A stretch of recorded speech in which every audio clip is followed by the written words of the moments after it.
میں نے کوئی 3 فرلانگ فاصلہ طے کرنے کے بعد اچھے خاصے گھنے درختوں کا ایک بہت بڑا جھنڈ دکھائی دینے پر اپنی گاڑی روڈ سے اتار دی اور کچی زمین پر جھاڑیوں اور پتھروں کے درمیان دھیمی رفتار سے آگے بڑھتے ہوئے جھنڈ کے درمیان پہنچ کر گاڑی روک دی۔ کچھ دیر میں پولیس جیپ میری گاڑی کے پاس آ کر رک گئی۔ اس دوران میں میری نظریں توجہ سے جائزہ لیتی رہیں کہ توام خانے سے یہاں تک کسی نے ہمارا تعاقب تو نہیں کیا۔ اس سے پہلے کہ وہ تینوں جیپ سے اترتے میں گاڑی سے اتر کر ان کے پاس جا پہنچا۔ میں اندازہ لگا چکا تھا کہ وہ تینوں میرے بارے میں آپس میں تفصیل سے بات کر چکے ہوں گے اور انہوں نے میرے آئندہ قدم کے بارے میں کچھ قیاس آرائیاں بھی کر لی ہوں گی، لہٰذا میں نے تمہید میں وقت ضائع کرنے کی زحمت نہ کی۔ میں نے کہا، میں چاہتا ہوں کہ آج کی رات میں تم تینوں کے ہاتھوں ڈاکوؤں کے اس گروہ کا خاتمہ کروا دوں۔ میری توقع کے عین مطابق میری بات سن کر وہ تینوں چونک پڑے۔ میں نے ان کی حیرت نظر انداز کر کے بات جاری رکھی۔ کہا، مجھے پتا ہے یہ بچوں کا کھیل نہیں ہے، اس کوشش میں ہم سب کی جان بھی جا سکتی ہے، تاہم میں نے اب تک جو جانچ کی ہے اس کے مطابق تم میں سے کوئی بھی بزدل نہیں ہے۔ میں ٹھیک کہہ رہا ہوں نا؟ ان تینوں نے بلا تاخیر ہاں میں گردن ہلائی۔ پھر اقبال نے مضبوط لہجے میں کہا، آپ نے بالکل ٹھیک اندازہ لگایا روشن جی، ہم تینوں ہی روز گشت کی ڈیوٹی پر نکلتے ہوئے آپس میں عہد کرتے ہیں کہ آج اگر ڈاکوؤں سے ٹکراؤ ہو گیا تو ہم انہیں زندہ نہیں چھوڑیں گے، چاہے اس کوشش میں ہم تینوں کی جان چلی جائے۔ میں نے پرجوش لہجے میں کہا، تو بس یوں سمجھ لو کہ آج وہ رات آ گئی ہے۔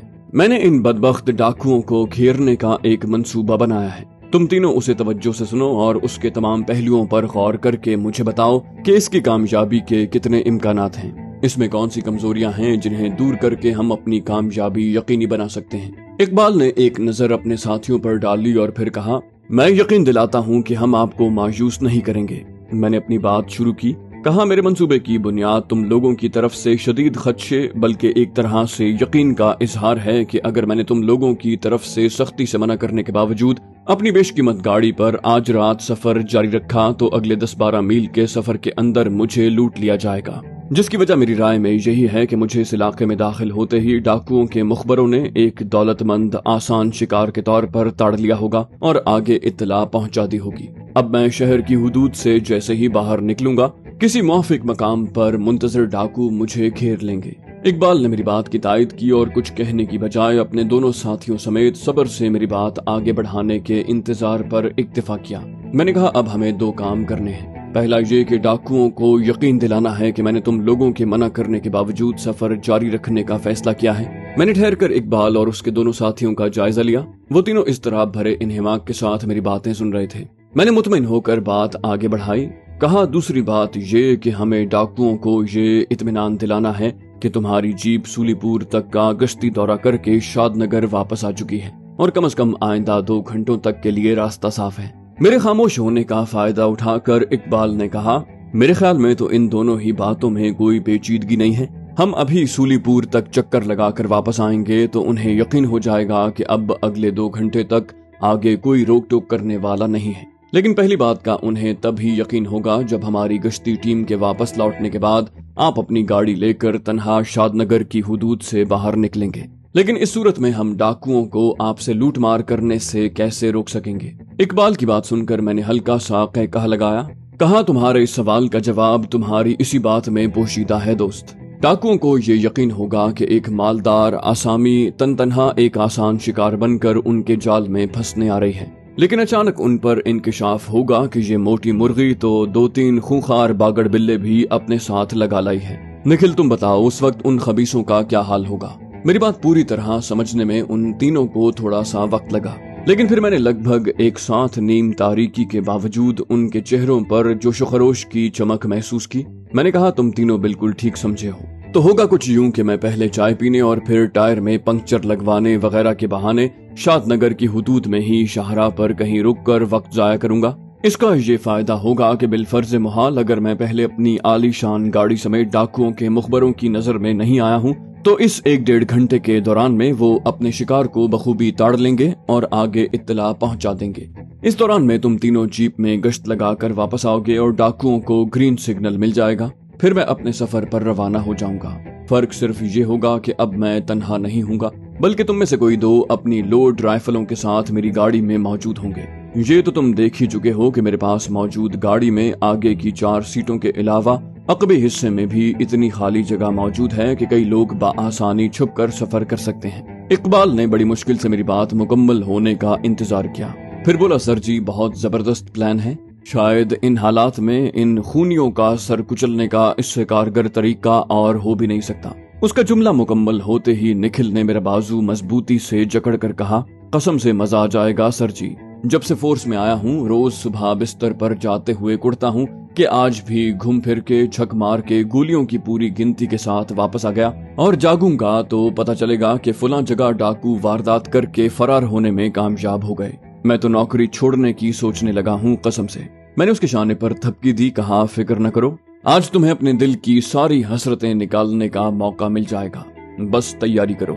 میں نے ان تینوں کے ساتھ مل کر آئندہ کے لاہ عمل کی جزویات طے کی اور پھر انہیں اس ہدایت کے ساتھ شاد نگر سے سولی پور کی طرف گشت پر روانہ کر دیا کہ انہیں اپنی روانگی اور پورا چکر لگا کر واپسی میں معمول سے نصف وقت صرف کرنا ہے۔ ان کے جانے کے بعد میں مزید 5-7 منٹ وہیں کھڑا رہا، پھر میں نے اپنی گاڑی کے پیچھے دائیں ٹائر کی لگ بھگ 1/4 ہوا خارج کر دی اور ساتھ ہی گاڑی کے عقبی حصے میں رکھے اضافی ٹائر کا وال کھول کر اسے بھی ہوا سے بالکل خالی کر دیا۔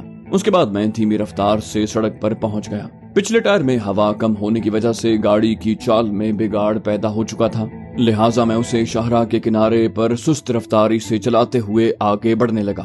کچھ ہی دیر کے بعد مجھے سڑک کنارے ایک چائے کا ڈھابا دکھائی دیا۔ میں نے گاڑی اس کے دروازے کے سامنے روک دی، تاہم میں نے اتر کر اندر جانے کی بجائے آواز لگا کر ڈھابے کے بیرے کو مخاطب کیا۔ وہ متوجہ ہوا تو میں نے اسے باہر بلوانے کی بجائے وہیں سے لگ بھگ چیخ کر کہا، سنو ویٹر، شاید میری گاڑی کا پچھلا ٹائر پنکچر ہے، ہوا بھروانے کے کچھ ہی دیر کے بعد خالی ہونے لگتی ہے، یہاں آس پاس کوئی ٹائر پنکچر شاپ ہے کیا؟ میری بات پوری ہونے سے پہلے ہی 30-32 سال کا وہ شخص میرے پاس پہنچ چکا تھا۔ وہ شاید اردو یا ہندی ٹھیک سے نہیں جانتا تھا، لیکن ٹائر اور پنکچر کی تکرار نے اسے میرے مسئلے سے باخبر کر دیا تھا۔ اس نے ہاتھ سے آگے کی طرف اشارے کرتے ہوئے تیلگو میں رہنمائی شروع کی، تاہم اسی وقت اس کا مالک بھی اپنے ٹھیے کو چھوڑ کر میرے پاس آ گیا۔ اسے اپنے حقیر ملازم کا اتنی شاندار گاڑی کے مالک سے مکالمہ کرنا شاید مناسب نہ لگا۔ اس نے اسے ڈپٹ کر اندر بھیج دیا اور پھر میری طرف متوجہ ہوا۔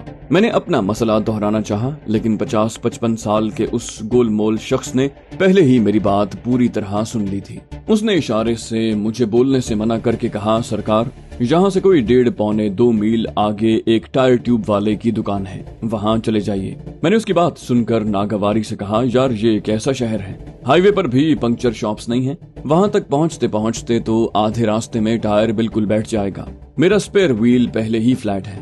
میری بات سن کر اس نے دفاعی لہجے میں کہا، حضور یہاں سے آگے فرلانگ کے فاصلوں پر 2 پنکچر شاپس ہیں، مگر وہ دونوں دن ڈھلتے ہی دکان بند کر کے چلے جاتے ہیں۔ میں نے کہا، چھوٹے شہروں اور قصبوں کا یہی تو مسئلہ ہے، چلو بھائی مجبوری ہے، اب 2 میل گاڑی گھسیٹنی پڑے گی۔